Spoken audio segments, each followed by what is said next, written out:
What a pain. Trying to get this airbox that I've bought into this hole is turning out to be a right nightmare.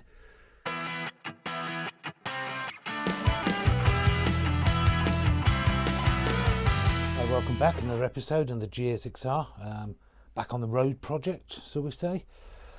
So I've had a right hassle. This has been a real aggravating, frustrating bit. I'm working on the airbox.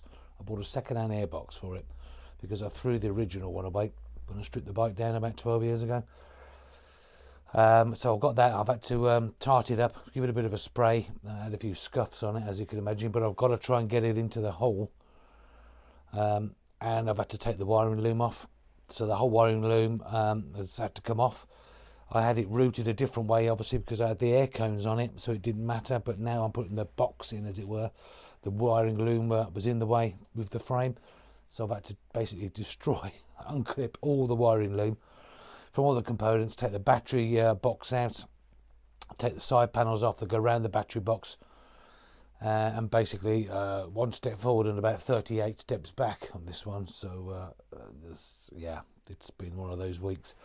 Anyway, moaning aside, we're getting there slowly. I managed to find a route into it, but I had to take off the alternator. The carb inlet rubbers, I took those off, probably didn't need to, so I might be able to put those back on, and even done the oil pipes. Just to get some room to manipulate this box back in, which is, I say, is a bit of a pain. But anyway, that's going well, so I'm pleased about that. The next thing I've decided to change are the indicators. Now, 12 years ago, I put these small indicators on, I suppose, which looks all right, but 12 years down the road, I'm going to go back for some original ones on the bike. So those are the ones there. That's the shorter one for the back, and the one at the front's longer because it goes through the fairing and attaches to the metal frame at the front here for the fairing. So I'm going to put those on now, and this goes in for a week's time. So I don't know where I'm going to make it because I've got to get this box back in. I've got to get some clips for the carburetor air box to fit onto the carb. Lots to do, and I've still got to take the clutch apart and rebuild that. Whether I can do that in a week's time, or a week and 2 days time, we'll see. I'm going to give it a good go. It's Saturday today, and I'm going to be working on it today and tomorrow. I've got Monday off work, so I'm going to cram a bit more into it then.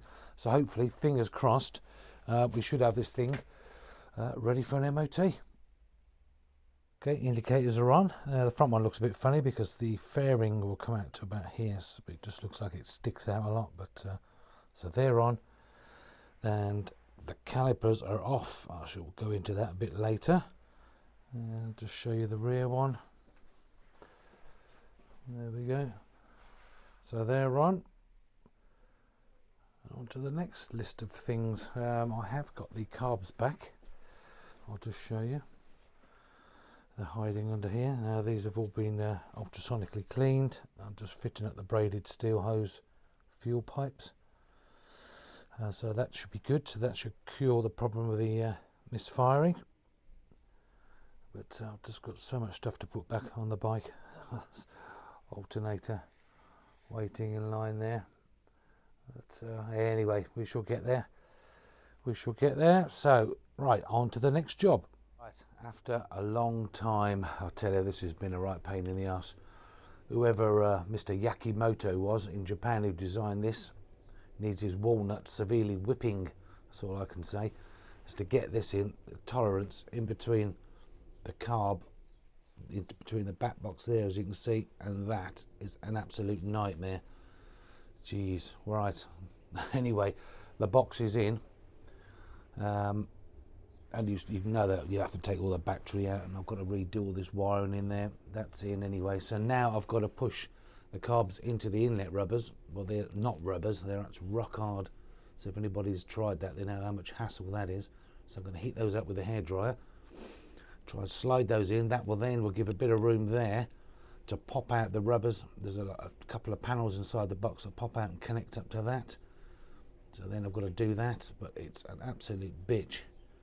And it was all right taking apart, because when you dismantle a bike, you just rip it apart, whatever. It's easy. But Anyway, they're kind of in a fashion. The throttle's connected up, but the only thing is I haven't connected the fuel lines, so I might have to take the carbs out to connect the bloody fuel lines.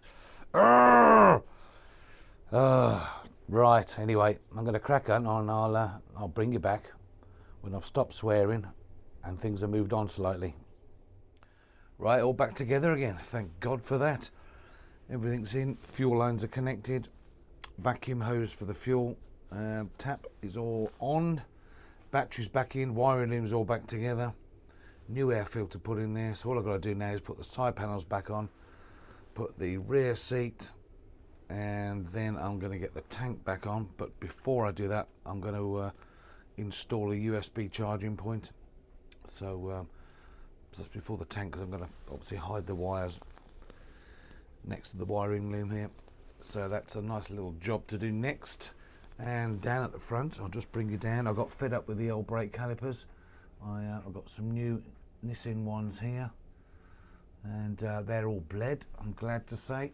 And we're all back, covers back on, clutch, front brake, that's all done, and ready to fire it up. Right, I've installed a USB socket so I can charge up things when I'm moving around, which is pretty good. So that's cool. So what I'm doing now is I'm connecting the tank up. Now I've got these push fit connectors because right in the depths of it in there, it's a real pain to get those clips on because this is oversized rubber pipe.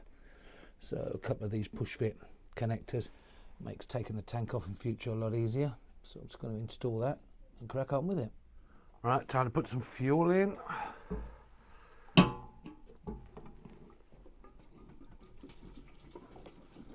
And fingers crossed, we'll give it a go. I'll just put a little bit of fuel in. If there's going to be any leaks, I don't particularly want too much leaking all over the floor. So right, I'm going to have a little inspect for leaks, and then we'll have a go at firing it up. Okay, fuel tank's on.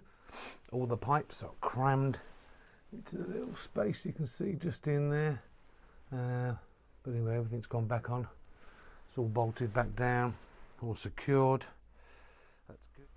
Right, turn it on. There we go. That's on, and press the old run. The choke's on, so let's give it a go.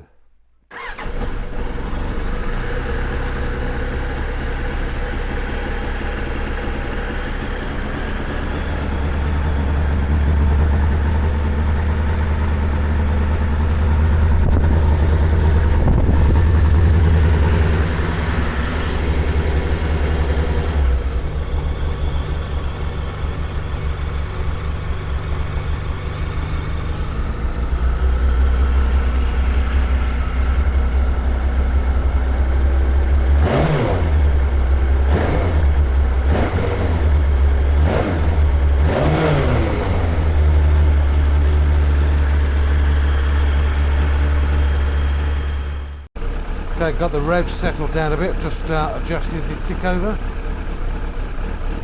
It's sounding alright. No leaks from anywhere yet, which is good. Okay, I'm going to get out of here before I gas myself. Catch you in a bit. Right, I did a bit more work to it. I've got the seat pads on. The rear side panels are back on it. I've got the mid section fairing on there and the nose cowling, that's put back on. So that's rather good. Just got to put the indicators on. But anyway, that's getting there. So what I'm going to do now, I'm going to fire it up now and warm it up for 10 minutes, and then I'm going to dump the oil out of it because I need to remove the clutch casing off the side there, get to the clutch plates and remove those, put some new ones on. Hopefully that'll be all sorted then, and I can get it off down the road for an MOT, which is booked in for a week's time. So let's fire it up, warm it up, and move on to the next and the last job, hopefully, fingers crossed.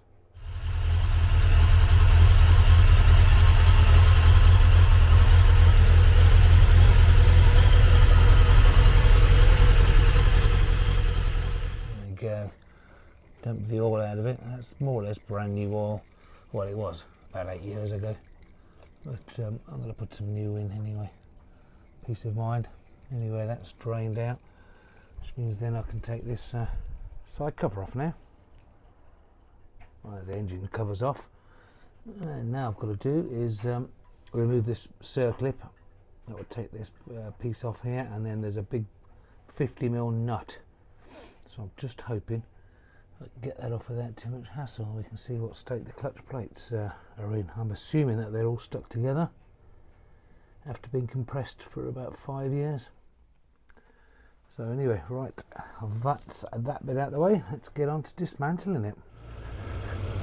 These guys, as I say, are excellent.